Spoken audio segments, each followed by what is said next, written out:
I bid you all good morning, good evening, and good night, wherever watching this transmission, guys. I have a transmission and a half, an article and a half we need to unpack. Detached homes rise 44,000 last month, while the condo market is tanking. No, this is not fictional. This is actually for real. And if you're living in America, Amerifornia is coming. So if you're living in America, watch this video. Also, I would like for you to watch this video up here. You need to watch this Amerifornia video and understanding what is going to happen in America, because now it's happening in other English-speaking countries. Now with your new president-select in the United States, you will see Amerifornia. We've brought it here first, we've talked about it, and we've even coined the term Amerifornia. So anyways, what is happening? Well, here it is. Read it and weep. Vancouver real estate prices rip higher as detached home prices rise $44,000 last month. Now, guys, none of this is normal. This is severely abnormal. Why? Because the Canadian proper is completely out of their own market. 100%. Unless they want to live in, I guess, condos, but condos are so overpriced that that's almost impossible to get into. So the whole FOMO thing worked, getting people into the markets.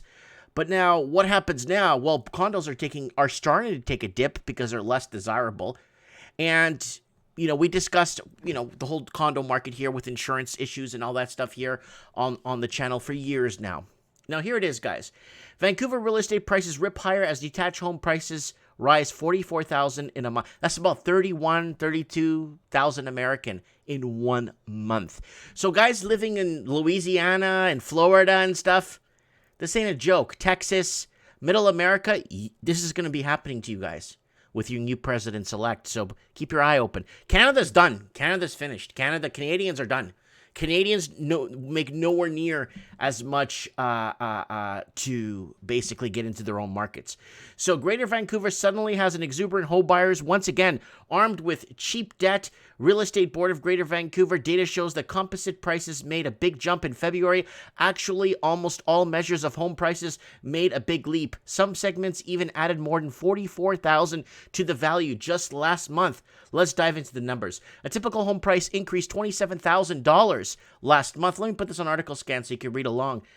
The price of a typical home across a greater region made a sharp monthly increase. The composite benchmark price reached $1.084 million in February, up 2.6%. That's plus $27,470 from the month before. The increase brings prices 6.8% plus $69,019, higher than they were this time last year. Breaking down the composite, we see the detached home prices. Homes are responsible for the big climb. So there it is. There's condos. Condos are not going anywhere. So they're stagnant around the $697,000 mark in Vancouver. The composite price is at just over $1 million, which is very dangerous. And then you got your spring back, your leap board, or your reverb, or your rebounds, your dead cat bounce, and everything's going up. So detached in February. So you're looking at typical home across Greater Vancouver. So you're not just Vancouver, Greater Vancouver too. 1.621 million.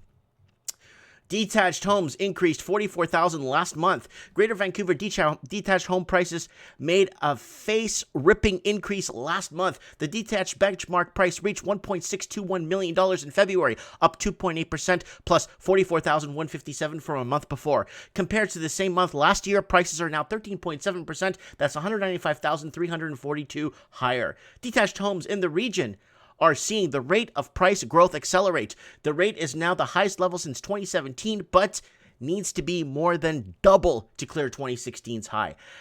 Despite rapidly escalating prices. So here we go, guys. Let's go over a little bit of history here. 2016 and towards the tail end of 2017, if you guys remember, they put on the foreign buyers tax. And once that foreign buyers tax went on, that screwed over Seattle, like Washington State, and Toronto. That's the tail end right there. And that's when things started to heat up in other Canadian markets. Despite rapidly escalating prices, the board's data shows they're only up 1% from 3 years ago. Vancouver condo price units up 17,000 from last year. So that's a normal, I wouldn't say that's a normal gain from a year for a condo. I would say 3 to 7,000, but hedging with inflation, kind of looking at the numbers as they flow, keeping with wages. This is nowhere near wages. So we're going to get into wages.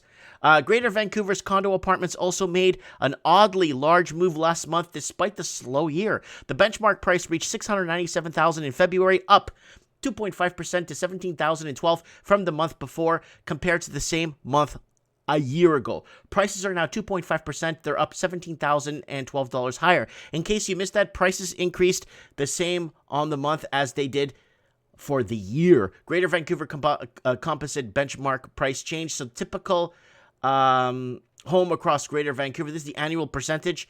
So there it is. There's the detach. It's just taken right off right there. Again, we're comparing, what are we comparing to? About right here? Was it right here they said? I think it was about right here they were kind of throwing out a comparison of right there. So you're going to start to see huge movements in the market.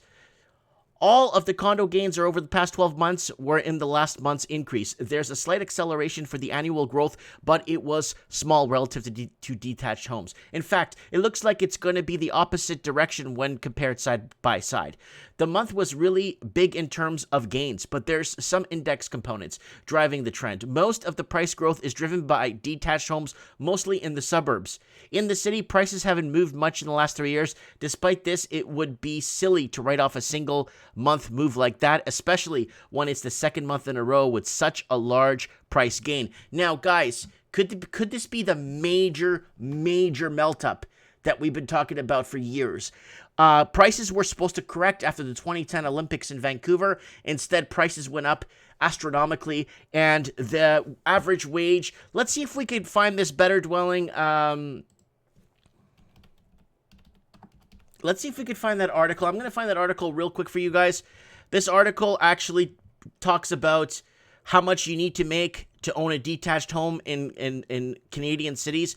I did cover this several times, but it's kind of important that we kind of bring this out one more time to make sure that everybody is clear with what's happening here, because so here it is. There's another article here I kind of want to throw up. New Zealand Central Bank is adding housing affordability to its mandate, because housing affordability in New Zealand has turned the country into a nation of renters.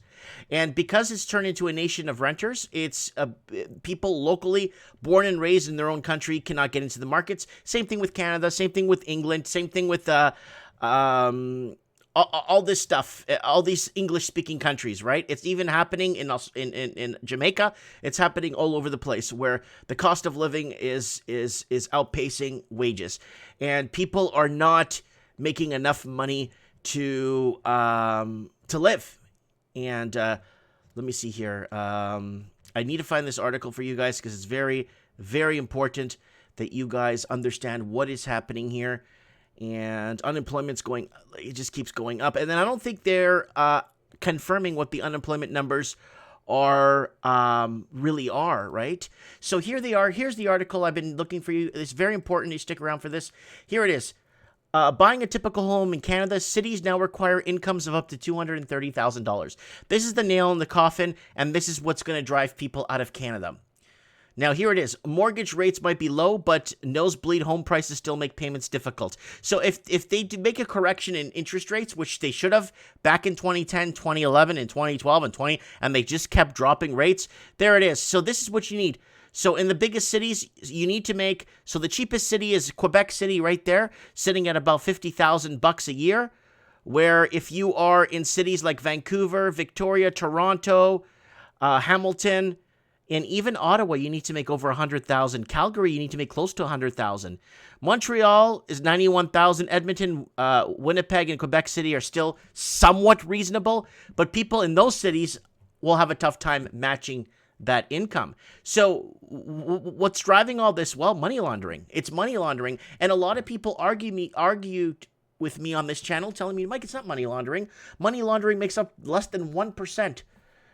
No, not when you have $200 billion laundered across Canada in 5 years, and they only got from 2010 to 2011 to 2015 is all they got. They weren't allowed to keep investigating because the liberal government shut down the RCMP from investigating this. They only got $200 billion. And sources are telling me, are you ready for this? It's a staggering $944 billion laundered through Canadian real estate via shadow flipping, via casinos, laundering through casinos, laundering through all sorts of ways. It's been staggering and detrimental to the Canadian proper. And it's going to happen in America. I'm not trying to be like oh, yeah, it's happened. I've watched the patterns in Australia, from New Zealand to the UK to Canada and specific cities, and then Ireland later on. And then from Ireland, you start seeing bidding wars in Scotland. But you have the whole western part of America, which are the what they call the red state, the blue states. Those blue states are finished. Those people are leaving, moving to Iowa, Montana, South Dakota, South Carolina, Florida. They're leaving New York, and it's going to bring Amerifornia. Amerifornia is going to be pretty bad. So let's go back to article scan here so I can show you this one article here. So Canadian mortgage debt passes 80% of GDP for the first time. This is very dangerous numbers, and this is showing you, this is proof in the pudding that this is a major melt-up. We are looking at a melt-up, and there's no other ifs, ands, or buts about it because none of it makes sense. And of course, this is from March of last year, during when COVID was being unleashed, and construction work could continue under COVID and then nothing happened with construction. Everything, because when your country is, your GDP is made up off of mortgages and laundered money to export to Chinese, export homes to Chinese, then there's and you need to make $230,000 a year just to pay your mortgage. That's not to buy the house. So guys, if you're living in West Texas and you say 230, man, I can make that in 5 years and pay it off. That's how much you need to make a year to make your minimum payments on your house for 30 years. So anyways, Amerifornia is coming, folks, and I'm afraid that this is going to happen to America.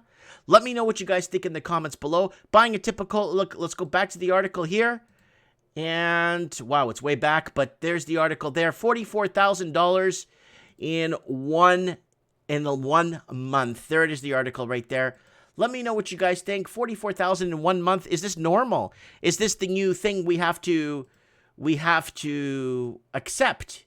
Like Mr. Singh made a comment the other day on one of the live streams. He basically said that people should embrace the Chinese and the Punjab for coming in and bringing this way of life. Is this the new way of life that Canadian? Oh, and if Europeans want to go back to Europe, they could go back to Europe. We don't care. So is this the new way of life that's coming that we as Canadians or Canadians need to see and accept? This flavor or the new way of life of culture. I look forward to reading your comments below. Let me know what you guys think. I look forward to reading your comments. Thanks for watching, and I'll see you guys tomorrow night on Commonwealth for Common Folks.